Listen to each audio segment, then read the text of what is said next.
जी, आप तो कह रहे थे कि हम वकील हूँ, मेरा 1.5 लाख रुपए का तनख्वाह है, आप काम करने पे क्यों मजबूर हो गए? हाँ, तो तेरे को पता नहीं है, हम लोग सरकारी वकील थे तो 1.5 लाख रुपए सैलरी आता था। अब पेंशन तो आएगा नहीं।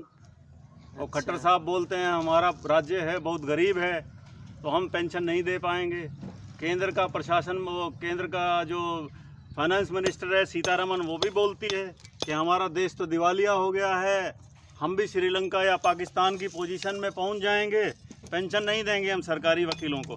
अब मजदूरी तो करनी पड़ेगी ना, 2 बच्चे हैं, उनकी फीस भी देनी है पढ़ने के लिए, 2 बेटियां हैं शादी के लिए, एक बेटा है, एक भी गोली भी नहीं देने के लिए हमारे पास पैसा नहीं है। 6500 रुपये सैलरी मेरे को पेंशन दे रही है। अब 6500 रुपये में पेट भरें या बच्चों को पढ़ाएं? अब चाय की दुकान भी खोलनी पड़ेगी, उस पर बोर्ड लगा दूंगा, हरियाणा सरकार का क्लास 1 गस्टेड अफसर चाय की रेडी पे चाय बेच रहा है। अब यहाँ मजदूरी कर रहे हैं, कम से कम 600-700 रुपये दिहाड़ी तो मिलेगी। हम कौन सा यहाँ पे रजवाड़े से पैदा हुए हैं, पढ़ाई लिखाई करके मेहनत करके अफसर बने थे, लेकिन सरकार ने जहाँ से शुरुआत करी थी वहीं पे हमने वहीं पहुँचा दिया इसने। और ये बीजेपी की सरकार जो है ये सिर्फ पूंजीपतियों के खाते भरने के लिए है। खट्टर साहब बोलते हैं मैंने बड़ी लावणी करी है, बड़ी ये करी है, जरा कदे पेंशन छोड़ेगा क्या?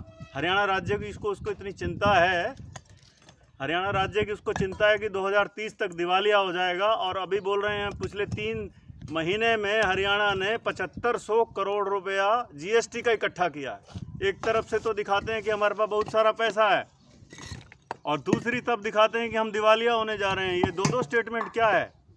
एमपी को, एमएलए को 4-4 बार की पेंशन, और हमने अपनी सारी ज़िंदगी दे दी 58 साल तक सरकार को, एक पेंशन देने में भी उसका दिवालिया होने पे आ जाएगी।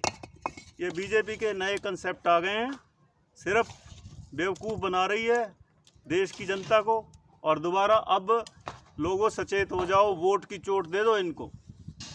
जब तक वोट की चोट नहीं दोगे तो ये सुधरेंगे नहीं। कांग्रेस तो इससे लाख दर्जे अच्छे है, कम से कम मुलाजमों के ऊपर उन्होंने अपना हथौड़ा तो नहीं चलाया। अपनी तिजोरियां भर लो और देश के नागरिकों को कर दो कमज़ोर। हमने जहां से ज़िंदगी शुरुआत करी थी वहीं पे आके पहुंच गए। अब क्लास 1 गस्टेड अफसर है, या बुढ़ापे में वकालत करेंगे तो वकालत करने में तो 10 साल दोबारा फिर शुरुआत करनी पड़ेगी वहीं से। 6500 रुपये में अगर मैं बीमार हो गया तो इन्होंने आयुष्मान में भी नहीं आएंगे हम तो, पीले कार्ड भी नहीं बनेंगे हमारे, तो हम कहाँ जाएं?